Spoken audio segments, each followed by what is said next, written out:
Course in Miracles, Workbook for Students, Workbook Lesson 103. God, being love, is also happiness. God, being love, is also happiness. Happiness is an attribute of love. It cannot be apart from it, nor can it be experienced where love is not. Love has no limits, being everywhere, and therefore, joy is everywhere as well.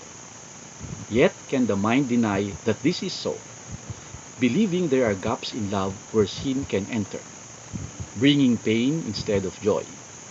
This strange belief would limit happiness by redefining love as limited and introducing opposition in what has no limit and no opposite.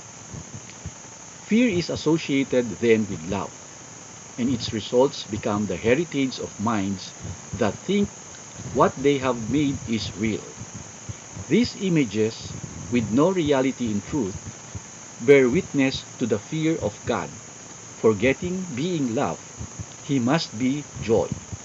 This basic error we will try again to bring to truth today and teach ourselves.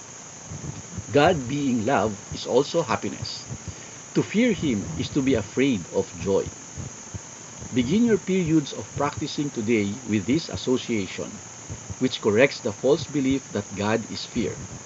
It also emphasizes happiness belongs to you because of what He is. Allow this one correction to be placed within your mind each waking hour today.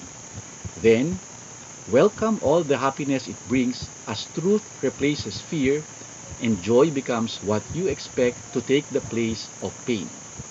God being love, it will be given you.